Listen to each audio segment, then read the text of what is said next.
Welcome, everyone, to another episode of Runners Roundtable, Season 4, where I am talking to inspiring female runners who are changing the running community. And I am so excited. So excited. I know I say I am excited in every single episode, but this episode, I am 10 times more excited because I am speaking to my very own run coach, Jessica Reyes. We have been working together, at least in each other's orbit, since 2018. And I really do credit who I've become as a runner and who I'm continuously transforming into as a runner to my relationship with you and how you've given me so much space to figure it out. And then also you've had your moments where I've shared on this podcast before of like asking me that one question that really stops me short in all my thought cycles about being a runner and what does it mean to be a runner and who am I as a runner. And with just one question, you always stop me short and get me to own who I am as a runner while also confronting the reality of who I want to be as a runner. So that is a really big introduction for an incredibly special person for me, my heart, my life as a runner, and my life as a in general. But I'm going to kind of throw it back at you and ask Jessica, just tell us about yourself, how you got into running. Well, thank you for that very generous introduction, Steph. I really appreciate it. I'm so excited to be here with you. A little bit about me. I have been running for 17 years now. For the last years due to injury, but I got into coaching about 7 years ago now, and have just been so grateful for the community that I've been able to foster with my coaching and the relationships that it's brought into my life, including you. I am so very fortunate for the people that running has brought to me over the last 17 years. It's just been an incredible thing, and I've done everything from 5Ks to marathons. I love the marathon so much, and I hope to be able to run that eventually again, but I haven't run one in about 4 years. So that's where I'm at right now. And I also, aside from my coaching, I also have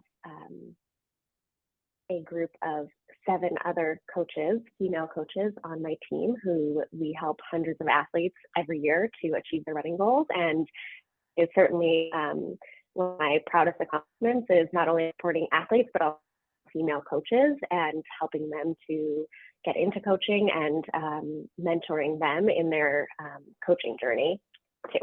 So. Yeah, so I'm gonna ask a few questions there because obviously I've been with you since 2018, 2019. I know it was definitely, I feel like I reached out to you maybe December of 2018, like after I got out of my pity party following that Chicago marathon. I think that's when I was like, I need help. And it wasn't even like, it was more, I needed to not think about running as much as I was thinking about it. Because after that Chicago race, I fell into like a runner depression or just like a deep runner sadness of being so disappointed in my performance, disappointed in how the race day played out. And it wasn't until there was one woman that I was running with and she's like, it's been 3 months, you need to let it go or something like that. I was definitely stewing in the disappointment of that race. And it was after her comment that I realized, all right, if I'm going to change what's going on in my head, I need to surrender. I need to let someone else figure this out for me. And I just need to show up and see what I can do. And you were actually someone who I followed on Instagram, Sugar Runs. I followed you on Instagram and I was like, she looks cool. And I sent you a message, or if not, went to the website and just booked a consultation. And I remember that first conversation with you, just telling you, I need to have a female coach. Like I need someone who understands what it's like to menstruate. Like that was something that was very, very big. Prior to actually reaching out to you, I had asked my friends, the friends in my local Miami community, who their run coaches were, who they were working with. And the majority of them were working with men, which there's nothing wrong with that. But for me, I'm like, no, I'd rather, I will connect better with another woman. So I've been with you since it was just you. At what point did you decide, all right, I'm going to bring someone else on, or I can bring someone else on into the Sugar Runs family brand? I don't know how you like to refer to it as a whole. Yeah, so at that time, I had actually started Sugar Runs, and now it's turned into Team Sugar Runs, which is our athlete group and our group of coaches. And I started it because I had a pretty not great experience working with a coach who happened to be a man, and I knew that I wanted to do things differently. And so that led me into my journey with coaching. And at the time, I was working full time as well as coaching and also training. And it got to a point where I had so many people interested in working with me that I couldn't bring on, but I wanted to help more people. And so at that time, I thought I should look at bringing somebody else to work with me. And that led me to finding, it wasn't really finding, right? Similarly, it was an athlete of mine who I knew had ventured into coaching. And this is Catherine, and she was the first person that I brought on as a coach. And it was wonderful. She has been a great partner. And that led me to think, I really would like to help other women enter coaching in this way, and be able to form a team that we could also work together as a resource for all of our athletes. So instead of access to one coach, really like I have access to 7 other people who can help me in certain situations where I maybe need some advice or expertise that I don't necessarily have in that moment for this specific athlete. And that's been the biggest benefit to our group, is finding women with a variety of skills and personalities to help our athletes in different ways, right? And to have 7 other women to be resources for me when I have questions or when I need some advice or things like that for my athletes. So that's how I ended up venturing into bringing a whole coaching team together. And over the last 5 years, we've grown into now 8 of us total. And it's been just a great experience to learn my other coaches, as well as the athletes that we bring together with us. Yeah, that's been, as an athlete, it's been so fascinating to see that growth, because again, like when I started with you, it was just you, and it really was. Yeah. I think back to it where I'm like, it was literally just because I followed you on Instagram and I liked the content that you posted and how honest you were about it. And I guess the question I have with that is, how has your relationship as a coach within that coach business hat with social media, how has that changed over the years, or has it not changed at all? When I started my coaching business on social media, there were not that many. I would say primarily on Instagram, right? It has certainly changed into something very different, where it's algorithm and trying to optimize that to get as many people to see you as possible. And I also had a baby almost 3 years ago now, and it's been, I think, a little bit more challenging for me to share, I guess, as frequently, right? There's just different time constraints on yourself as a human being when you own and operate a business, you have a child. So it's become a little bit more challenging for me to share on a consistent basis.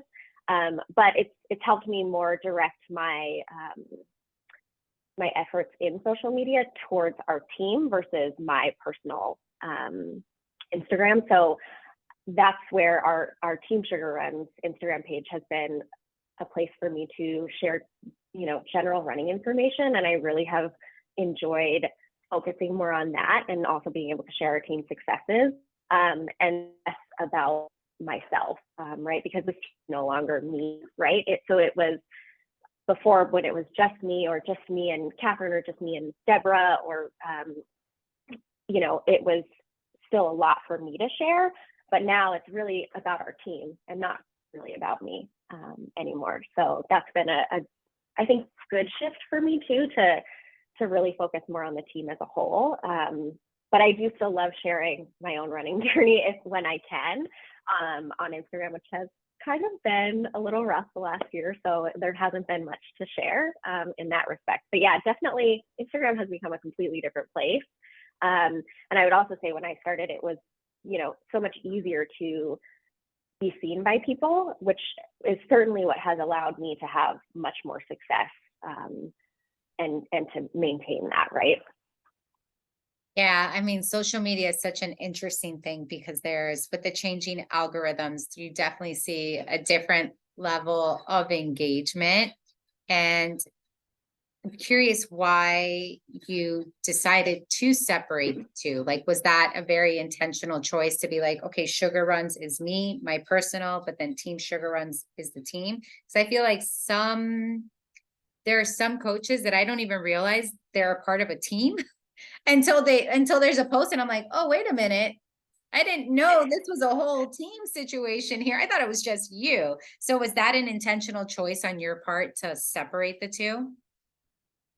Yeah, and I think the biggest thing there is to draw not on myself as the expert, right, but our team of coaches as experts, where it's not just me, it's all of these women who have this expertise, right? And that's actually part of the social media is I reach out to our different coaches for, can you help me with this, because this is something that you're more, and I want to share this information with people and I want to make sure it's correct. So, drawing on the expertise that every coach has to create content that's valuable for people who follow us, and to let people know the expertise that we do have on our team. Yeah. What are the values that serve as the foundation of Team Sugar Runs? Our mission is to help athletes of all abilities achieve their running goals and dreams. So whether you are a back of the pack runner, a mid pack runner, you're aiming to just get into running, to maybe run your first 5K, or you're a sub 3 hour marathoner, or you're looking to get a Boston qualifier, we want all of those people on our team. And we definitely try to attract the variety, because I think that's what makes the running community so special. It doesn't really matter where you're in that. We're all running and we're runners, and everybody's goals are equally important. Yeah, it's so interesting for me, especially now, because we're recording this, it's middle of October, it is marathon season, and there is just so much that's going out right now. And I have to constantly, listen, I'm guilty. I'm training for a marathon. I'll be running a marathon. By the time this episode comes out, I will hopefully have crossed that marathon finish line. But it's so interesting because I have to remind myself, not everyone runs marathons. Not everyone is interested in doing this. And not everyone, like, you've got people who they just want to go out for 30 minutes and have that be totally okay. And that's where their joy is. So it is really, I just find this time of year, it's like this time of year, and then in April, like that March, April time where you're like, oh, all those spring marathons are coming up, but not everyone's doing it. Not everyone's doing it. So I appreciate you mentioning that, because I find that as run coaching becomes more visible, we have to break down what people think run coaching is and who it's for. Like, it's not just for very, very fast people. It's not for people who are doing marathons or longer distance. It really is for everyone. Going back, because you had a coaching experience that then inspired you to become a coach yourself. Along the way, when did you discover that you also wanted to get into mentoring coaches? truthfully, I had never really thought about it. It just kind of became, and I think this is the natural path for a business, right? It, as I bring people onto my team, there becomes more management involved in that, which means I have less time to coach athletes, but I'm still coaching in many ways, right? Coaching my coaches while also coaching my athletes, just fewer of them. And it's been, they're so similar and in many ways, right, to each other, that it's still brought me a lot of joy, and also joy in just seeing not only my athletes succeed by achieving their running goals, right, but also the women on my coaching team succeed by building their businesses, right, by working with me. And that's really my goal, is to help people reach their goals. It's just, one is a business goal and is a running goal. So it's been similar. So I think it just took a natural path. Yeah, it's so I not within run coaching, but that was something that I remember being interested within yoga. And I did that earlier this year, trying to dip my hands into that and realizing that sometimes there's a lot of hand holding that can happen in those mentorship positions, but it's also really fulfilling when you see that person step into their confidence, right? Like see them be like, okay, Yes. so here I am. I'm going to kind of trust myself here. I'm going to trust myself and my intuition and what I'm doing here, because I'm going to assume for you, because it's definitely for me, there is no model, there's no guidebook to this. Like no one ever told me what it was like to run a business, to work for myself, to make my own schedule. No one ever told me how to do that. And it really is helpful when you have someone that's like, all right, I'm not going to tell you how to do it, but I'll give you suggestions. I'll kind of ask you questions so that you can figure it out for yourself. But it's still a process you have to figure out, right? Like for myself, I notice I'm either really productive at like 10 a.m. or if not 8 p.m. I don't do the 9 to 5. Like it's either like after I've dropped my kids off at school or in the evening once like they're settling down and going to bed. And even then that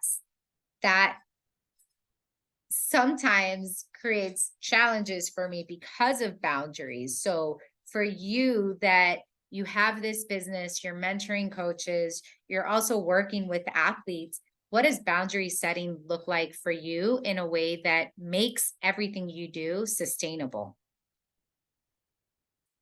So one of the things, the true reason why I started my coaching business was I knew I eventually wanted to have a baby, and that I wanted to work towards something that provided me with this flexibility of working when I wanted to, right?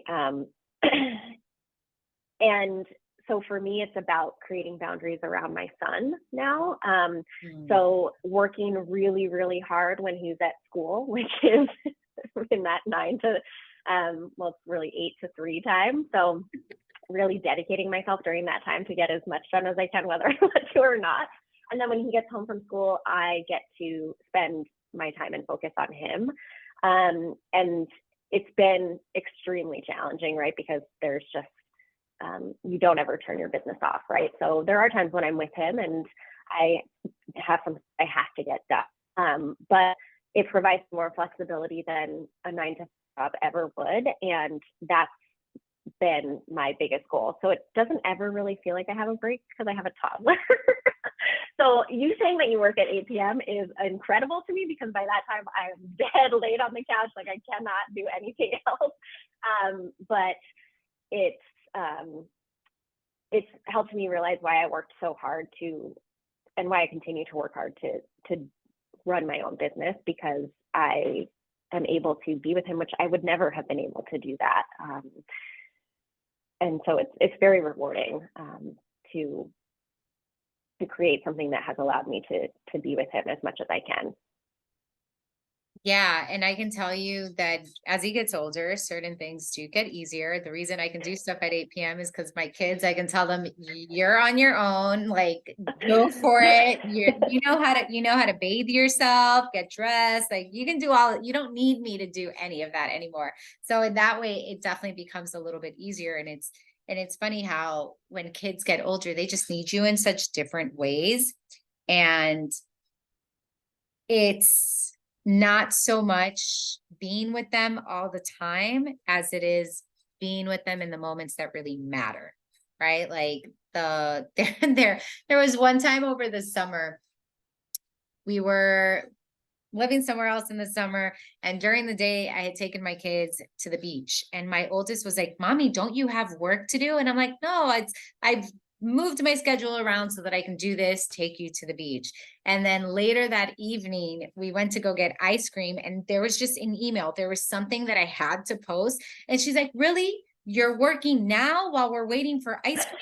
And I'm like, "I'm sorry, like this is just the time when it has to happen, but you got the, like you had an entire day." And where do you get that? Like there's definitely, my children, just like your son, they're going to have such different concepts of having parents available when they grow up, because when I grew up, it was my mom worked 3 jobs, right? She had a day job, she had an evening job, and then she had a weekend job. And we were on our own from a very, very young age, having to figure it out. And here I'm like, my kids don't know what that means. Like my daughter, it was earlier this week, they had an early release day at 12 o'clock. And that morning I taught a yoga class from 10:30 to 11:30. I got to their school at 12 o'clock, but because everyone was released early, there was just a really long line. I didn't get to my daughters until like 12:20. My oldest daughter gets in the car and she's like, "Where were you? Did you forget about us?" And I'm like, "Are you kidding me? Like, how lucky are you that you even have a parent that can, have the flexibility at the middle, in the middle of the day, to come get you?" And it was just those of the hard work that you are putting into your business. It's totally going to shift his understanding of the world and his understanding of, okay, wait, when is mommy around? What, not everyone has moms like this that can just come Yeah. and be there. So it is, know that that work is, it's very much valued. And for someone like me who's seen it, I'm like, okay, yeah, I can also continue to do that. Continue to, obviously I'm a little bit later in the parenting stage than you are because my kids are older, but it is great to have you as a model of, so this is what it looks like. Because again, I don't know what I'm doing. I am, me personally, as a business owner, it's like, okay, I'm gonna give this a try and we'll see if it works out. If it works out, then we're just gonna keep on doing that and we'll build on that. So Yeah. if there are like words of advice that you can give to that Jessica from years ago when you thought, I'm going to make this business, this is going to be my goal, what words would you have for her? To probably to adjust your expectations, because while that has been my goal, right, to have these boundaries of my son is out of school and he, deserves all my attention, and that is always my goal every day to get my work done. He sees me working a lot, and that's okay. Like, I think that is okay. I do work on the weekends, right? Athletes have unlimited communication with our coaches, so there are times where I'm texting athletes or texting coaches, right? And he's with me, and okay for him to also see work, because I do think too that's important for him to know that.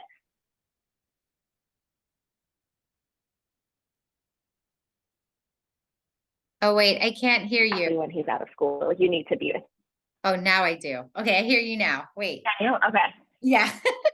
Yeah. Okay. Where did it cut off? That it's important for him to see that you're working too, even when you're texting people on the weekends. Yes. That I think he knows when I'm working. He's always like, "Mommy, why are you working?"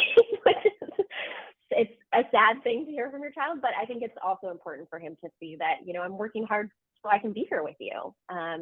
Even if I'm not maybe paying direct attention to you right now, I can still be here with you. And I think that's important. You know, I don't have to go to an office. I don't have a commute that I have to do.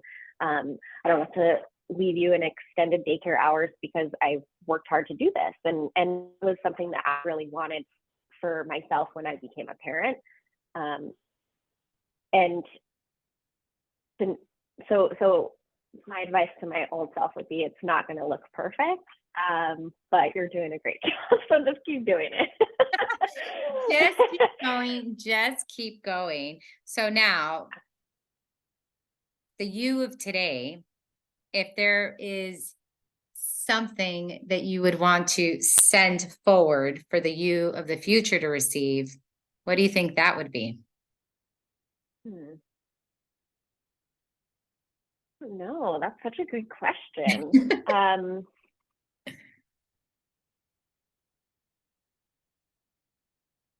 That it's okay for things to change. I think for truthfully, as my business grew, a lot of me was kind of sad when I realized this would mean that I wouldn't get to work with athletes as much. Right? But shifting that to being the mentor to these other women coaches helped me see that there was still so much value in what I was doing, and also how rewarding it could be for me. And to just kind of keep that focus that while coaching might change for me over time as my business grows, right? It's just shifting into a different realm, right, of coaching. And that can be really cool and very rewarding too, which I've already seen, but I hope it continues in that direction too. So yeah, that it can, to be flexible with myself and to know that like it can unfold in a way that you maybe didn't expect, right? Because when I started coaching, I didn't expect it to turn into what it has today, which is really cool. And sometimes you're resistant to that, right? Because your expectations of what you do something similar to what it's on, right? It's changed, right? But being able to shift your expectations and that it can still be a very rewarding experience, even if it's not going the way you thought it would. Yeah. And it's like, even for you now, right? It's not to say that you're never going to experience a shift where you're into coaching people more than you are mentoring people, right? Like that's always somewhere where things can shift in the future. Who knows? Maybe it grows so much that you start bringing on administrative assistants, and you've got like, the Team Sugar Runs cheer squad that is handling all the tech stuff. So then you can go and do all the athletes. You really don't know. But I think a question that I want to ask you, because I don't think a lot of people realize, what is it that actually goes into having a run coaching business? Like, what are some of the things that, if someone is listening to this and they're like, oh, I want to be a run coach, I'm just going to go do the training and then I'm ready. Like, what are actually some of the things that you need to do? Because I was someone that I thought, I did the RRCA run coaching certification and I was like, oh, I'll be good. I'll do the run coaching. They'll put me in their little database and then I'm done. And it's like, oh no, it's not like that at all. So what are some of the things, and obviously every coach runs their business differently, but in your experience, what are some of those more like business technical aspects of being a run coach that people probably just don't even think about? Yeah. This could be a very in-depth answer. So really, like, some of the things that we used to use, Google Sheets for intaking athlete information, right? And now we have a more prominent system that we've discovered that is more helpful, right? So kind of finding a system that works for you is challenging, because you can kind of set something up and then realize maybe down the line that it is not the best system. So using the Google Forms and Google Sheets eventually became kind of tedious and took a lot of time. And thinking even about like your accounting every month, that takes a lot of time for me to do because I'm not a business person, right? So doing accounting, figuring out how you're going to take payment from people, when you're a new coach too, it's even just getting experience coaching people and providing your services either for free or for a very low cost so that you can get that experience and working with people and learning how to work with people, right? And being a flexible person, right? Guys, athletes are so different. So you need to get that experience working with a variety of people to even hone your coaching style. The other part is continuing education, right? I think sitting in a 2-day RRCA coaching course is a great starting point, but continuing that education as long as you're coaching, right? Because there's new evidence, new science that comes out that you need to know so that you can give your athletes the best coaching, and make sure that you're using sound evidence-based work, right? So continuing to educate yourself about running and the science, so that you can offer that to your athletes. Also marketing is a huge thing, which, social media is a place to market, but it's not so free, right? Because, especially now, they really would like you to pay to advertise. And so thinking about where you're going to put your funds if you do want to pay for advertising. Is it going to be on social media? Is it going to be on Google? Is it going to be on Facebook? And determining those sorts of things. Content creation, right? That takes a lot of time. People create beautiful content, and trying to compete with those things so you can get more eyeballs on your work, right? Oh man. Yeah, I know. I would say there's a lot, because I know for myself, again, when I did the course, I'm like, yes, that's enough. I thought that if I posted, I'm a run coach, people would come. And then I realized, one, I suck at marketing myself. I just don't, I don't do it. And even now it's like, I have to challenge myself to, okay, Steph, like, put yourself out there. Even with the yoga classes that I teach, I'll maybe post about it 1 week and then go silent for the rest of the month. And it's like, no, I'm still teaching classes. I'm still doing these things. So I know that's a part of it that for me was always a really big challenge. And then I do appreciate where an organization like RRCA, they have a Facebook account for the run coaches. And it's from there that you can see, like, even just what are the platforms that you're going to do your training from? Are you going to do Final Surge? Are you going to do VDOT?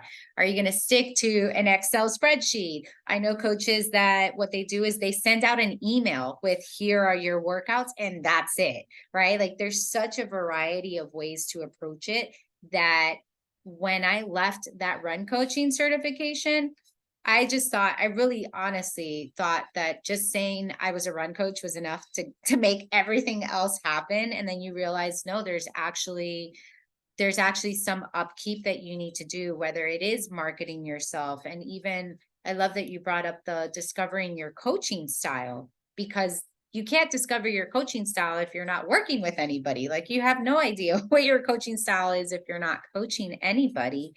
And that's also something that I didn't anticipate, or just didn't realize that, oh, there's actually some work that goes into that, of like figuring out, how do I communicate with people, or even to what you said with Team Sugar Runs, right? Where there's a limited there's a limited communication, and not everyone will take advantage of that, but then you'll have people who really do take advantage of that, right? Like, there's going to be people who are definitely going to want to check in with you and talk to you. So I think all that stuff is, no one really prepares you for it. And I just appreciate that. I know anytime I've had questions about coaching, I would come to you. And now that, for those of you who don't know, like, I am a coach on Team Sugar Runs myself now, yay. And I've definitely taken advantage of asking the coaches questions of like, hey, so this is happening. What's going, like, does anyone else have any experience of that? And that for me was, a big part of why I wanted to join the Team Sugar Runs team, because of that community component in some people do really, really well when it's just them and they're great. And then there's people like me who I thrive so much more when I have a community of people that support me, or that I can bounce ideas off, or that I can just look to and be like, okay, yeah, we're all in this together. So I'm gonna share, because I love all of this, but I'm also gonna ask, why was it important for you that it be women coaches? Because I'm sure you've had probably men over the years want to join the team. Why is it women coaches?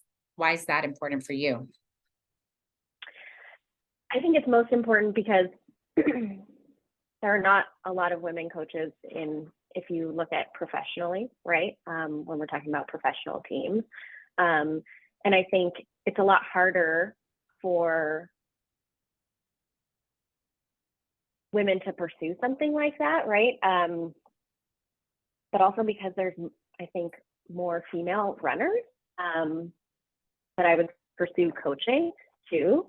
And that was something that I had thought about it for a long time. Do I want to bring on a male coach to potentially attract more male runners to our team? And we have quite a few male runners on our team already. And I just didn't think it was really in line with what I wanted for our community, I guess.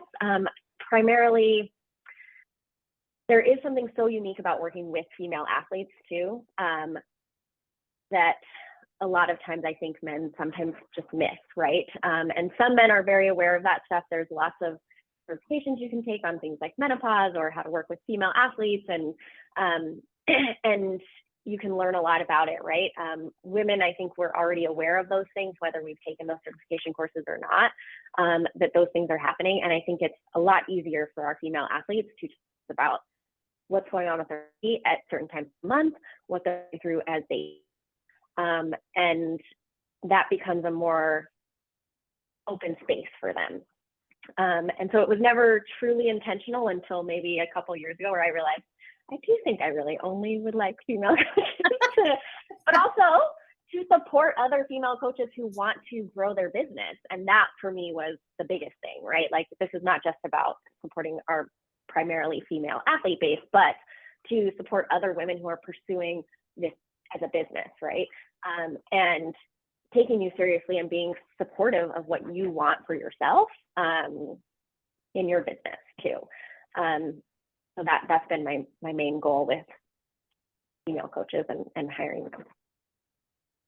Yeah, I love it, because I think back to this conversation I had with my daughter a couple of weeks ago, because within the yoga world, whenever I host anything personally or the retreats that I've done, it's always women only. Like, that's just it. It's a different dynamic. And even on, which I haven't shared much, but the retreat experience that I did this past year, there was a man in the same space, and not to poo-poo on men at all, but the way we even talk about our physical lived experience changes when there is a man around. And even, again, going back to myself of wanting a female coach, I didn't want to be dismissed if I ever said my period cramps are really intense, or if I ever said I was up all night with my kids, I can't do this. Or if I say, which I'm sure will be in my future soon, my daughter just had a heartbreak and I can't leave her for that. Like, things like that. And it's not to say that my husband, like, even my husband wouldn't deal with like a heartbreak, but there's such a different lived experience for that I find just doesn't, I guess, at least for me, it's like very much my messaging is all about like empowerment and like own your voice and be here and show up. And it's like, that doesn't really make sense for a world that's built to benefit men. Like, that I can't tell you to be empowered when This world is made for you. And again, I'm not trying to bash men here or any of that, but it is a very different lived experience. So I know for myself, my retreats are always for women because there's very few spaces in which we can let our guard down. And I can only imagine within coaching, especially, and now that I say this out loud, I'm like, yeah, that is my experience, because not for anything. And I don't want to make you change what you're doing in your business, but I would feel so much more hesitant to post in a group that had a man when I'm doubting myself as a coach, or when I'm telling you my instinct as a coach is saying this. Whereas I feel, and again, not to say that all men are like this, but I feel I would hesitate more to share how I'm feeling instinctually, or to share that I'm doubting myself if there were a male there. Whereas if it's all women, even if it's within run coaches, y'all are very confident within yourself. I'm sure there's at some point in your life where you're like, I don't know. Can I trust myself here? So is that something that you've seen? Yes, totally. And I mean,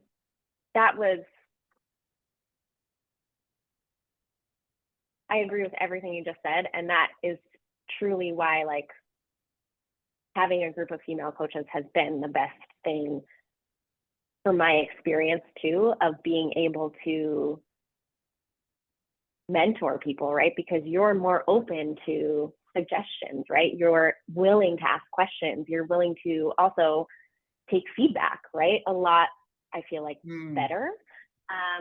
Even the experience I had with the male coach that I worked with was one where I gave feedback, I was open and honest, and it still resulted in this very, like, terrible communication style from this person, right? And my ultimate goal is to have an open space and build involved, right?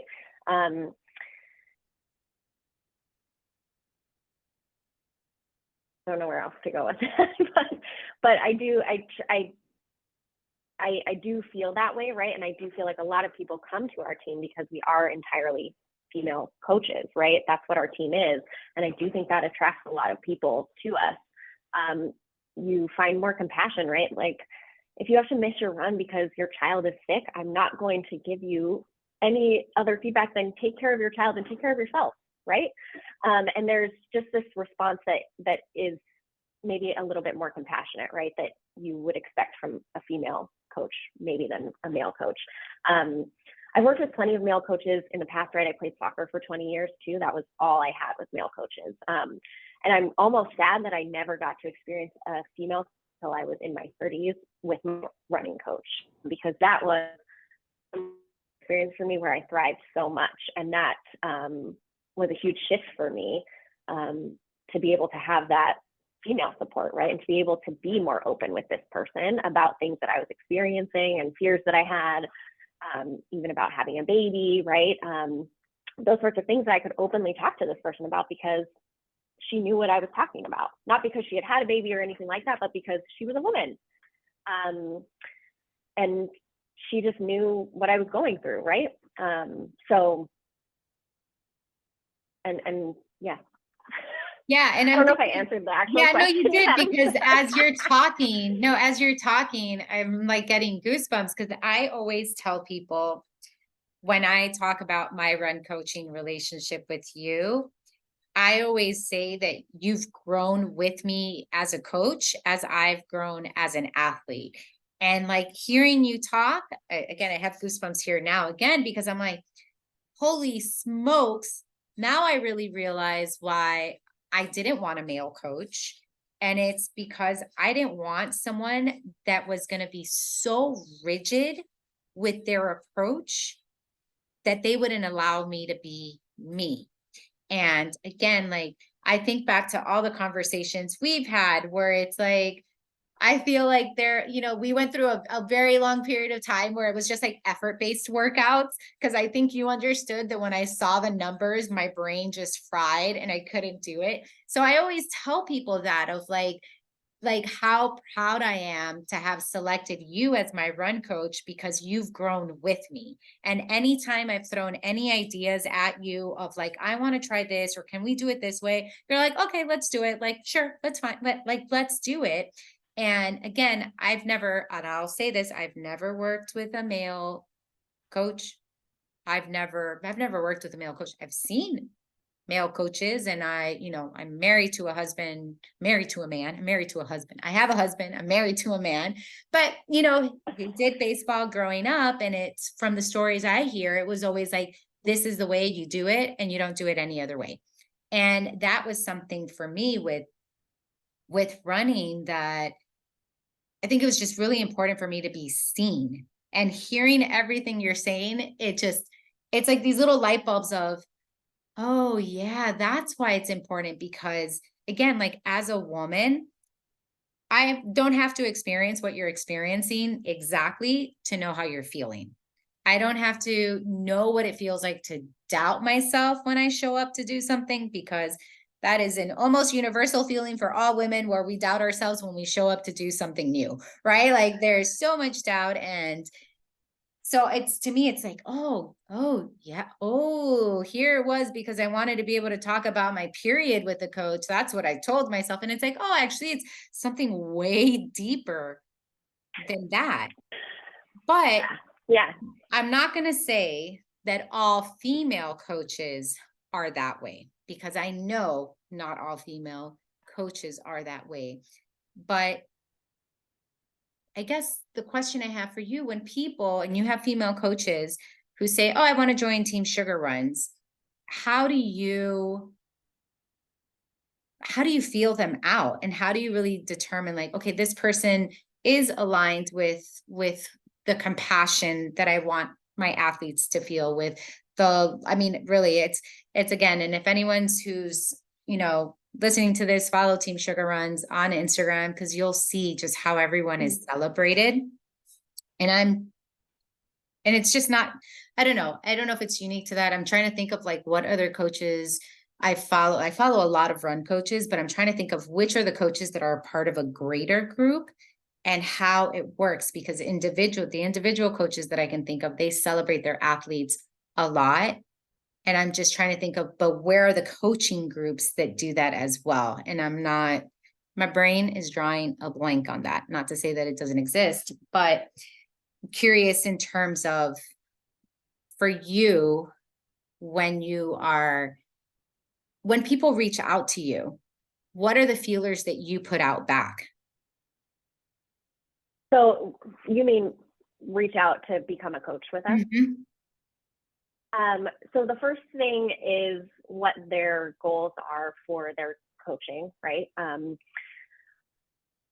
Of our coaches are full-time coaches, but knowing that you're committed to our team, primarily because it takes a lot for me to bring on a coach to kind of train them in the systems that we use. And it's a very time-intensive process. So I do want to make sure that they're committed to long-term coaching, right? And that they want to be with us as a coach for a long time. Not forever, right? Because people grow and want to do different things, but that you're committed to working with us as a coach for a long time. But second, I have actually known all of our coaches on a personal level, either whether as an athlete or as a friend that I've known through running, aside from one of our coaches who applied via our website. And it took a lot for me to bring her on. And honestly, I feel very fortunate because she has melded so well with our coaching group, and she is just a great person. And I feel like maybe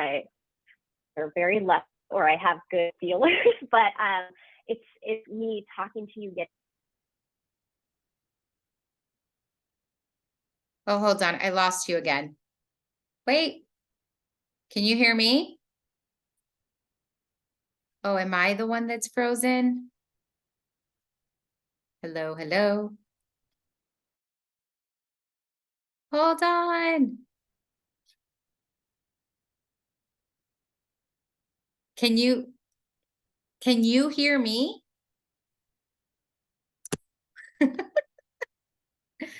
Hold on.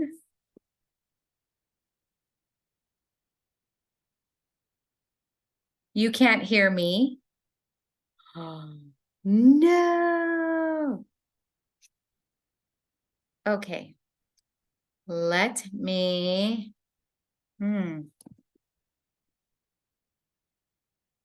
okay. Let me, Oh, I hear you now. Can you hear me? okay. Now I hear you. Okay. Okay. Oh, there's always the technology. Oh my gosh. Okay. That's okay though. You can edit it, right? I'm gonna listen to it and see what comes up. Yeah, I don't know what's gonna happen. Oh my gosh, I'm In so the past, sorry. don't Have to listen. In the past, it's been that if something happens, you can still hear me talking, and it's just gonna be me saying, oh no, can you hear me? Hello?" So don't. Oh my gosh. Okay, so we're going back. We're reversing a little bit. Okay. To to when you bring on a coach, and you were saying that there was one person who applied via the website, and that person definitely did meld well with the group, and that's where I couldn't hear anything else, and then I think you couldn't hear me either. So really like what I try to do with our coaches is just make sure that they are, I think the biggest thing is making sure that they are going to support the athletes in the way that we promise, right? Which is this unlimited communication, athlete first, person first approach, right? Where nothing is, training is not the end all be all, right? We create training around your life, not the other way around, right? And to be able to support our athletes in that way. And to make sure that they're nice human beings, right? Every coach on my team is just an incredibly nice person, and that they have the same goal as us, right? Which is that they want to help athletes achieve their goals, whether they are a run walker or a sub-3 marathoner, or they're just looking to get started in running, right? That there's no athlete that's more important based on their goals, right? And I've just been so fortunate, I think, to attract those people, not just as our coaches, but as our athletes, right? Because I think the other thing that has been so fortunate from this whole experience is the group of athletes that we work with and how they've been able to connect, because they are just, the running community itself is generally, I would say, a very supportive community, but our Team Sugar Runs athletes are just incredible people. Like, they've created lifelong friends from our group, and it's just really cool to see. And so I don't know what I'm putting out there, but I'm going to keep putting it out there of who I attract to our team. Keep on putting it out there, because let me tell you, I would say some of my closest running friends that are not in Miami are Team Sugar Runs athletes. Or there's one person here, Maggie, if you listen to this, hi, she's in Miami as well. But like, I think of Sabrina. And Sabrina, if you listen to this, hi as well, which I just love to pieces. And it was through Team Sugar Runs. Like, it was following Team Sugar Runs, and I was like, oh, who are you? Let me follow you. And then I met her in person at a Team Sugar Runs shakeout run for the Chicago Marathon 2021. And I was like, I love you. Like, I just love you. Like, that was it. Meeting her in person really solidified that for me. And that is something that even for myself, I went to when I did the London Marathon. Like, that was one thing that there were a few of us from Team Sugar Runs, hadn't ever met anybody. And I just remember showing up and we're like, Team Sugar Runs, Team Sugar, like that. It was just like, yes, I see you. We're there. And we had the best run together.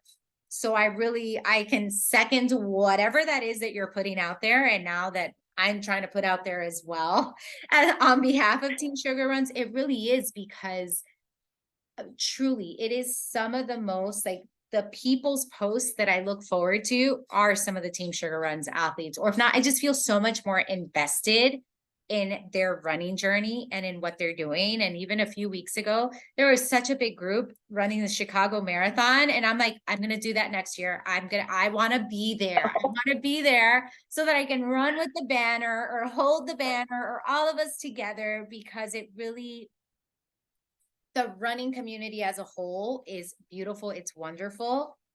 But what you're creating when we get that, like, it's such small, but very potent doses of like, this is what you've created. And that's something that I wanted to point out, where you may not be coaching as many athletes now, and yet everything is rippling out from you, right? Like, from you, there is this lineage of, okay, you started off as one, and now there's more coaches. And then from those coaches, there's even more athletes. And it's all because you decided to take a chance on yourself to pursue this, Yeah.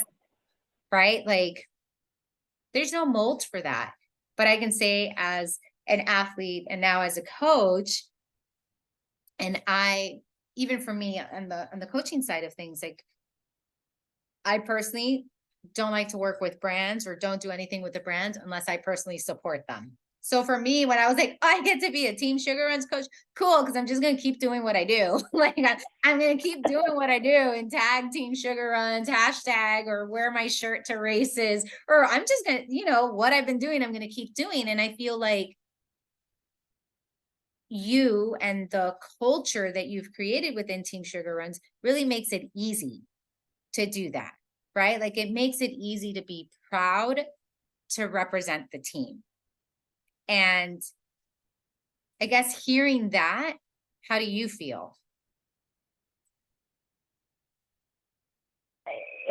It feels, well, first off, thank you. Like, it does feel great to hear that, and just kind of crazy to me, because I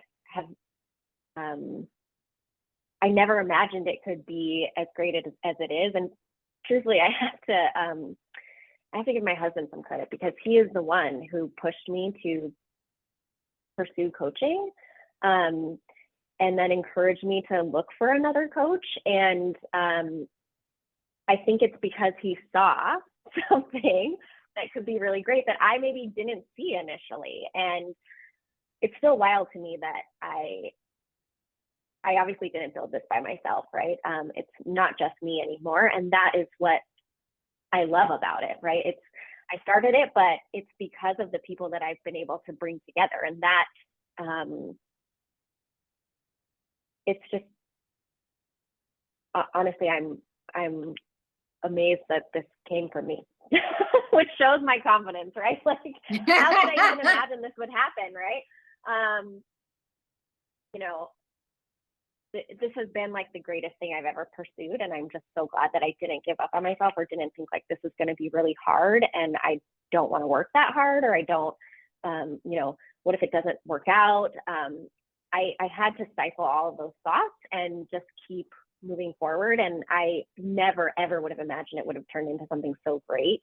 But every day I'm thankful for it. I'm thankful for the people I work with, my coaches, who are just incredible humans, and the athletes. And it's funny, because we truly do just have such a great variety of athletes, and the amount of support that they provide to each other is, I think, what makes our team so special. I think people who met this past weekend at Chicago have followed each other for years, and it's cool to see people that are like, they already know each other, right? And they get to finally meet in person, like you said. And it's beautiful to see that kind of community come together. And so I am just amazed that it's turned into what it has.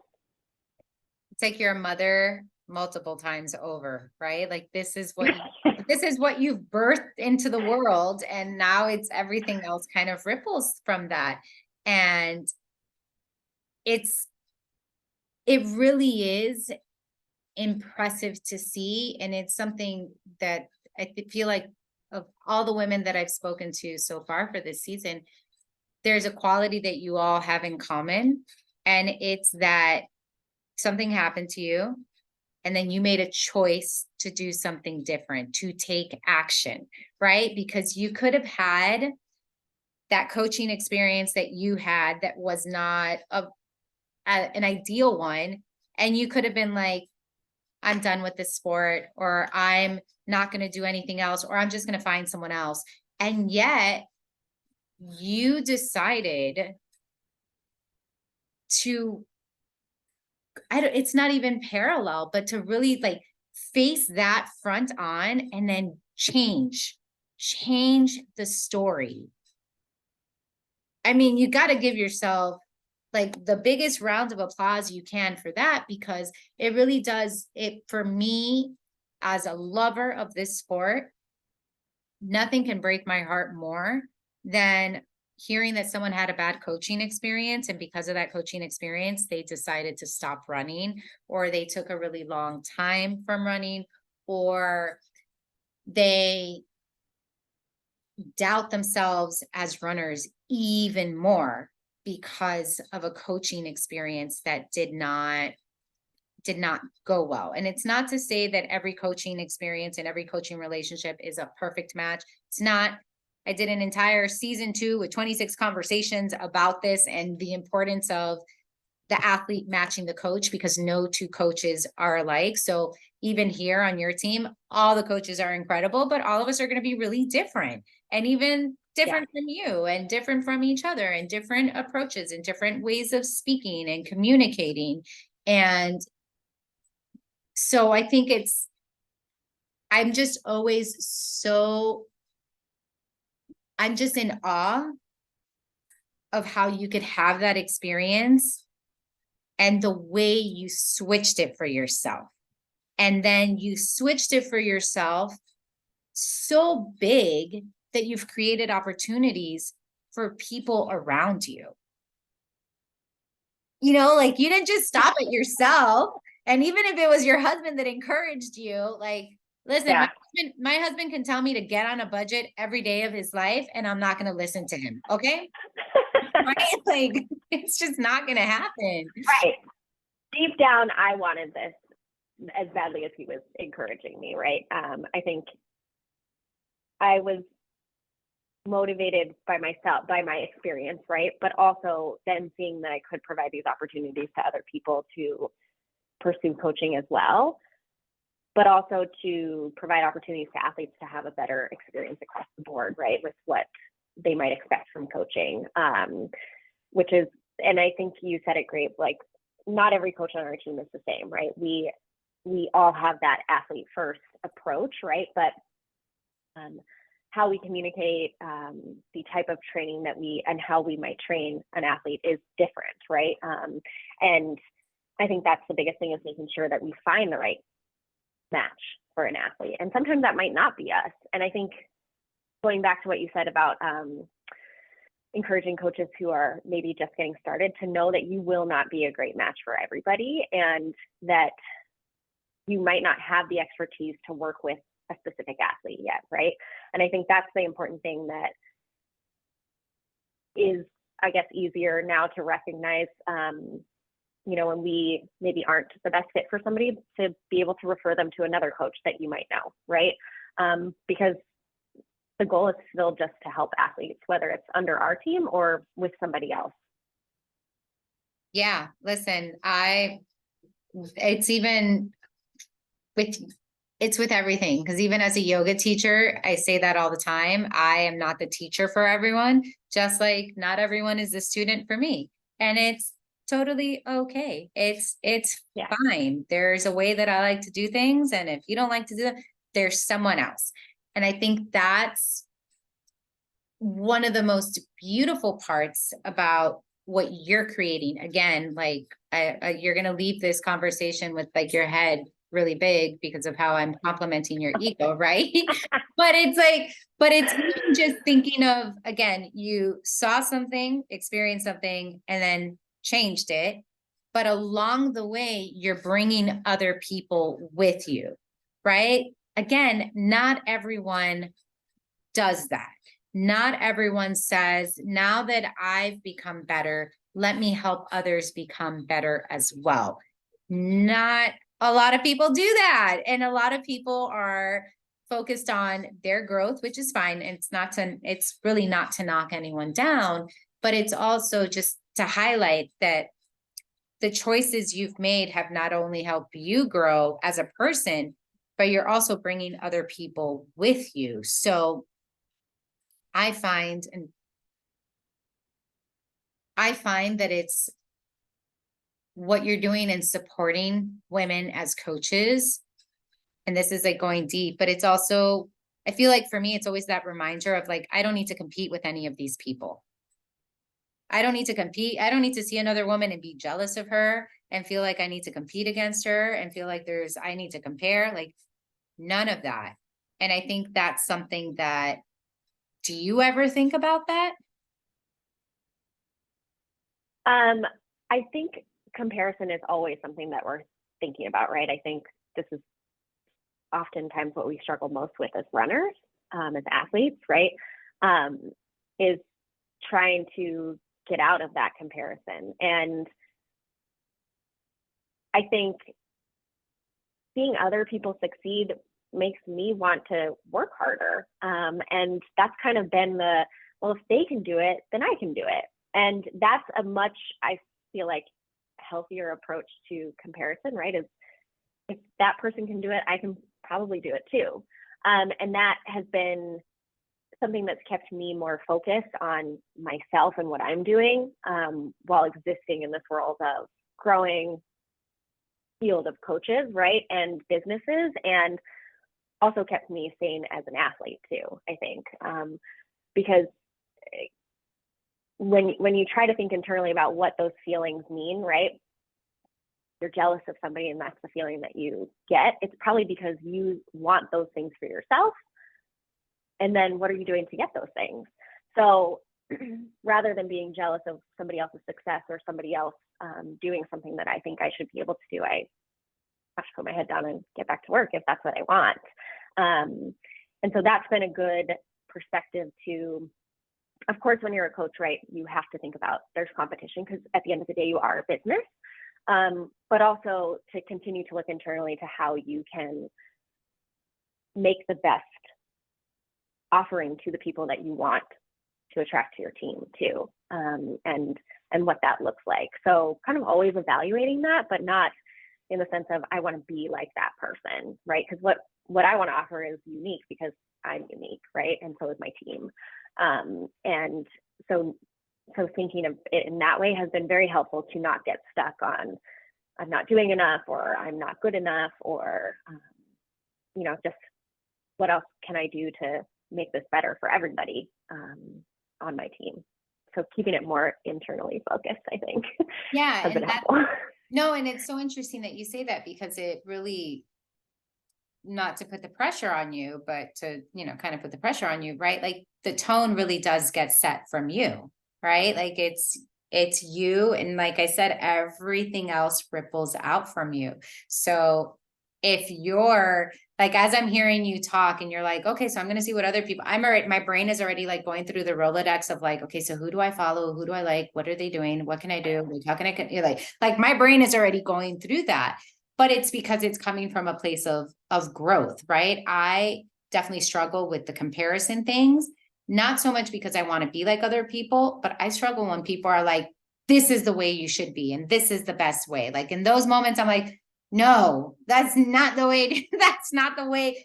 It's not the way for everyone. I mean, that's my personal pet peeve is always like, can we just, on everything we do, just add a little asterisk of this is what's working for me, or this is what I'm doing given my life circumstances, what's happening with me.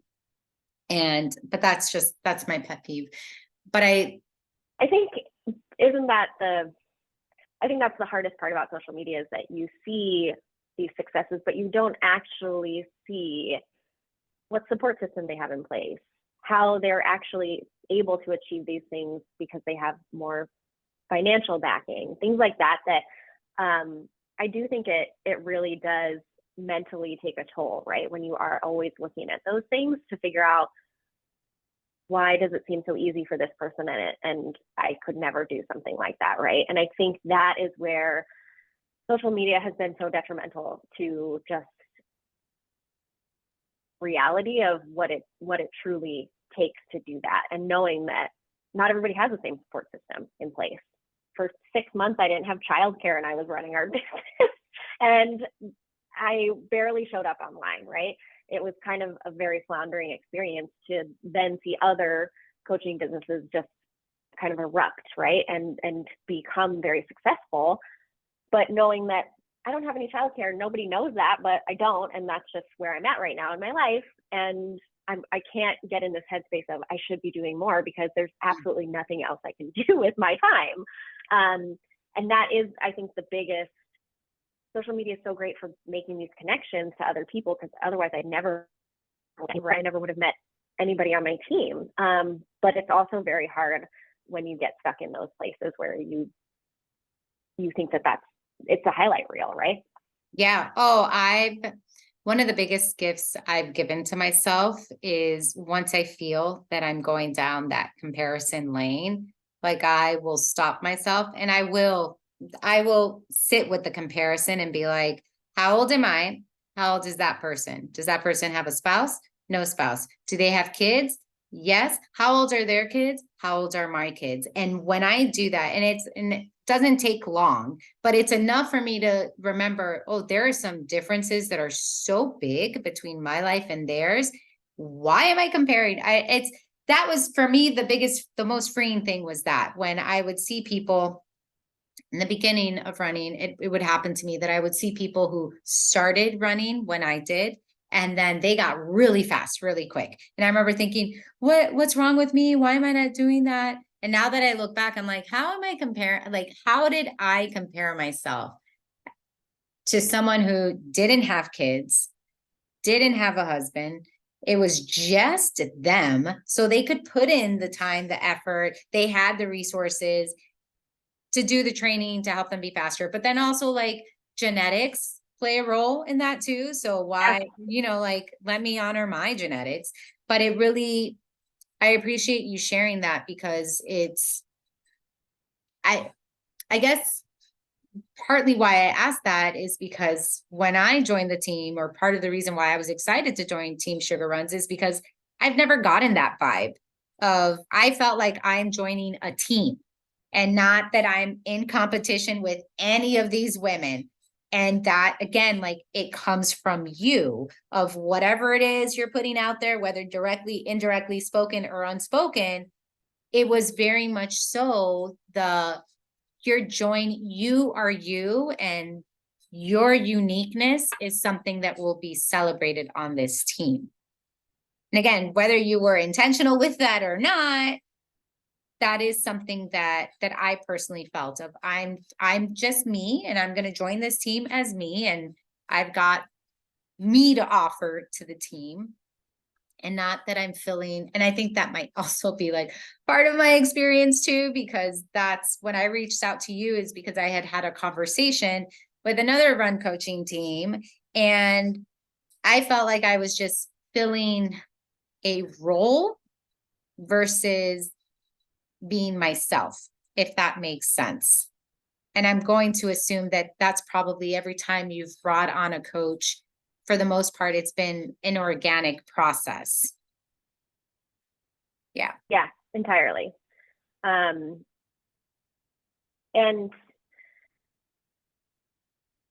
that's been really like the great part about it too, is like, it's not been something that I've really forced, right? Is bringing on a new coach. It's just been something that has happened. And that's also what has made it work so well with the coaches that we brought on, and why many of them want to stay with us for a long time. And I think for our athletes, the same, right? Creating these relationships organically with our team, and feeling like they belong, regardless of what goal they're chasing, right? And I remember the starting running, I trained for my first marathon, and I went to local run clubs because I wanted to, run with other people and just get more experience with groups. And this was when coaching was very far from my mind. But I remember when I would go to these that some people would say, well, I'm really slow, or I I do a run walk, and it took a lot for me to come tonight. Or they would stop coming because the group wouldn't stay with them, and that was something that I would see like this competition, right, between people even in running clubs, which is not to say about all of them, right? But I knew that I never wanted somebody to feel that way when they came to our team, right? That whatever they were doing wasn't good enough, and that it didn't matter how fast or slow you are. Like, your pace doesn't matter, right? And same thing with your goals. Like, that this is important to me because it's important to you, right? And I have just always wanted to let people know, like, it doesn't matter what level of athlete you are, like, you're an athlete. You're a run walker, you're an athlete. If you are aiming for a BQ, you're an athlete. Like, everybody, I think I want all of our athletes to see themselves as athletes too. And that's what, anyways, that went off on such a huge tangent, but I just really like I'm obviously sending out this vibe because that's who I am attracting, but I just want, I wish that was more prevalent in the running community, because there just is so much competition there that doesn't need to be, right? We're just competing against ourselves, ultimately. And I just hope that I still have some athletes who tell me, do you want to work with me as an athlete? I'm so slow. And I'm like, yes, of course I do. Listen, Like, I'm that athlete. Okay. I'm that athlete. I don't know how many times I've apologized to you because I'm not running faster, or I don't get PRs. And every time I've said it, you're like, I don't care. And I'm like, oh, okay. If she doesn't care, then why am I caring about it? Like, and I think that's something that's one of the bigger challenges of the running community, is how we define progress within the sport, because progress oftentimes is measured either by the distance you're running or the pace you're running. And I know for me, again, I've been very fortunate because anytime I've been stuck, I've had you to talk to about things and you to support me in what I'm doing. But for me, I can say that running now is so much more enjoyable because I'm not so overly focused on those metrics. And it's not to say that they're not important, but it's to say that since I'm not focused on that metric, I give myself permission to just be whatever it is I am today, versus trying to force myself to fit into a certain mold of a runner.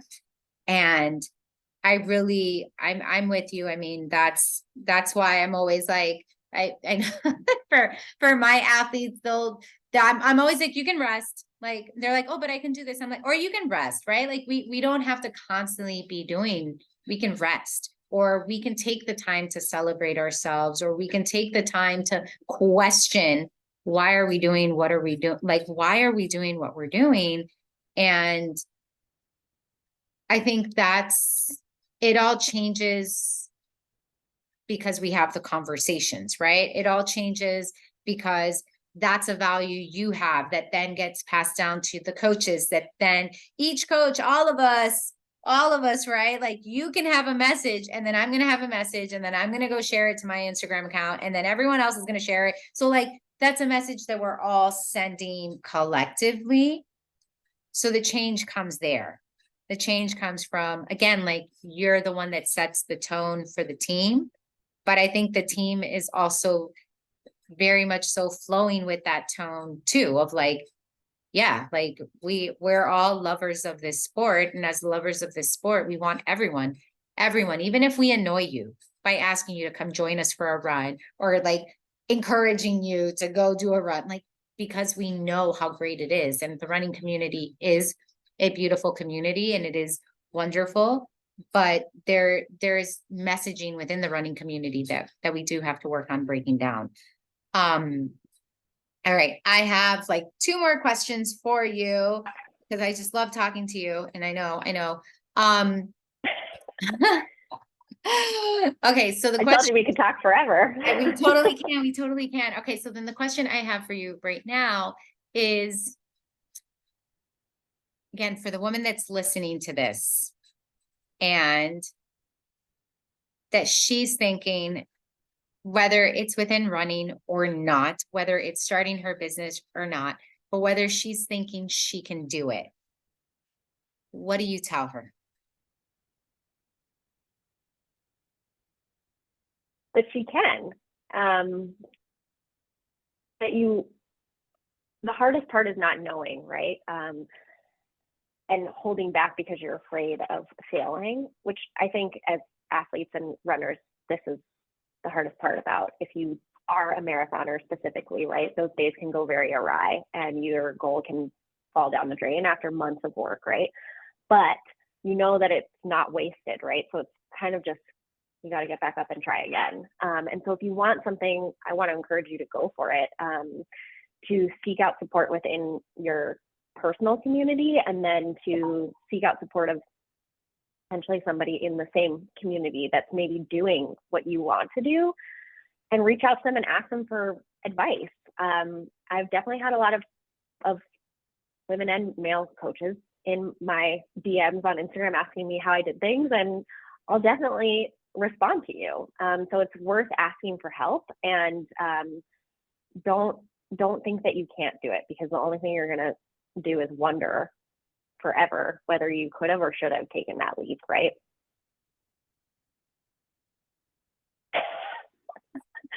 I'm like, snap, claps, yes, all of it.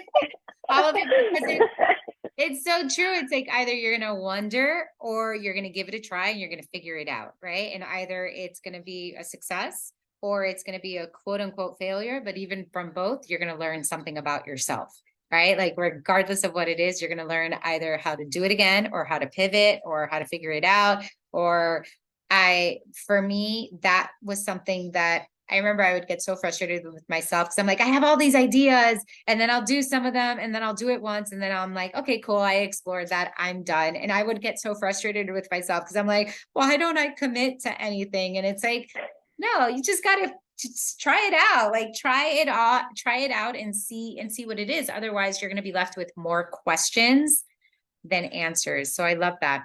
Okay. Final question, or like almost final question, but where can we find you? Where do we go to get more information?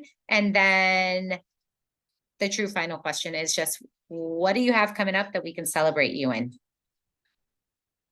So I am on Instagram at Sugar Runs, and you can talk to that.